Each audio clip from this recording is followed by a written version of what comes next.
I felt this feeling and I heard a noise that sounded like, and when I turned around, something hit my door so hard. The whole door shook, the glass sliding door, and it slammed shut.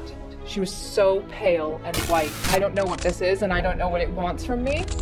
And my heart literally fell out of my chest.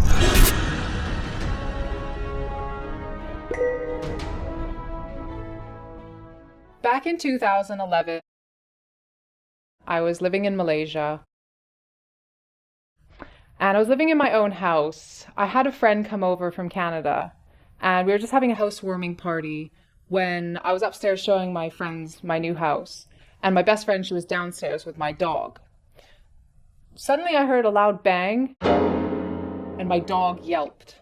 And I thought she just knocked something over, because she's a bit crazy anyway. When I went downstairs, my best friend looked absolutely shocked. She was so pale and white. I asked her what happened, and she said my dog was walking towards the glass sliding door, and it slammed shut by itself in front of her. And we freaked out. We so freaked out. We left, we shut the doors, we're like, let's go out. We came back later and had forgotten sort of all about it.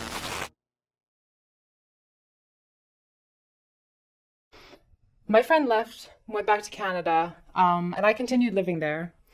Over the next couple of months, some strange things were happening in the house, but I could just give them an excuse, you know. I would come home and something I had left there was now over there. And I just said, okay, well, maybe I forgot. Or I would hear something drop in my room and nothing had moved. After probably about 4 months, I came home one night. I went to my bedroom, I put my dog in her bedroom. I went to my bedroom, started to get ready for bed, and I noticed the light was on outside of my bedroom. So I went outside to turn it off. And when I did, I felt this feeling in my chest. And I'd had this feeling before. Because I was an atheist, I would have said like, maybe it's a ghost.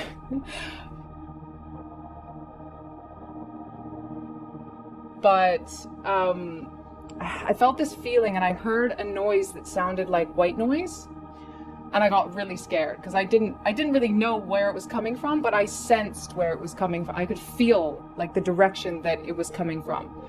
So I just shut off the light and I shut my bedroom door and I locked it.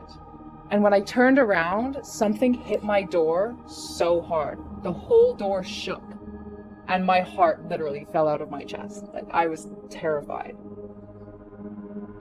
I've been in situations where I thought I might die before, but I never sought refuge in a God because I didn't believe in any God.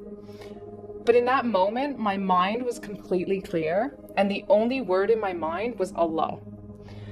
So against my natural judgment, I said to myself, Allah, if you're there, protect me, because I don't know what this is and I don't know what it wants from me.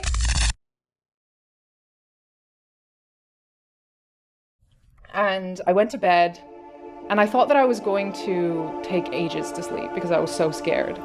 I just put something on my laptop, and I mean, within 5 minutes, I was asleep. The next morning I woke up, and I'm a pretty logical person, so what happened the night before was really logical for me. And so I sat on the side of my bed, and I kind of thought about the whole situation. And I did what I guess you would call make dua. I prayed in a way, and I just kind of had an honest conversation.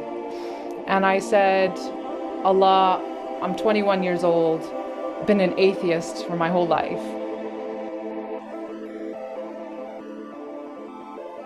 If you want me to be Muslim, then guide me, because I'll never find my way on my own. And so after that, I really felt this pull to learn about Islam. And so I started asking people, what does Allah teach? Why do you pray? What are you afraid of? And I started to beta test Islam in my life. So if I got taught that Allah teaches patience and Allah loves us to be patient, I would implement that in a traffic jam when I feel so impatient with the person in front of me. And the situation would get better, or I would at least feel better. And I felt this positive influence happening in my life.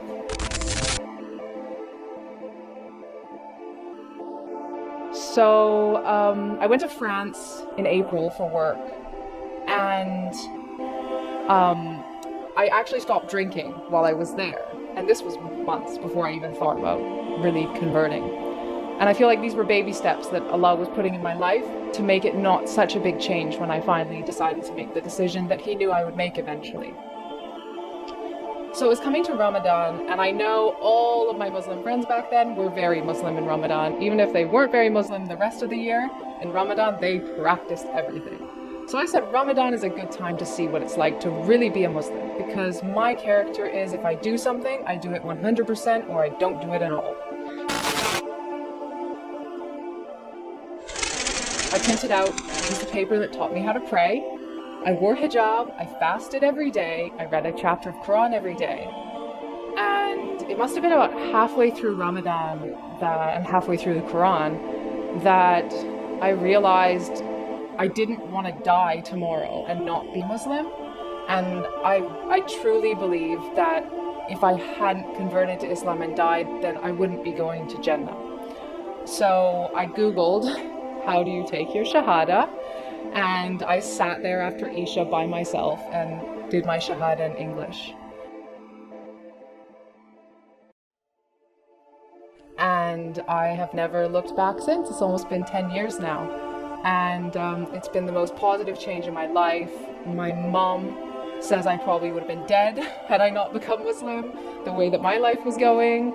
My relationship with my family is so much stronger because Islam has taught me about the importance of family and respecting my parents. And just everything in my life, just this sense of happiness that never goes away even in sad times, because you know that this life will finish and it's not the purpose. You know, the purpose is to live this life as the best person you can so that you can live eternity in the best place, inshallah.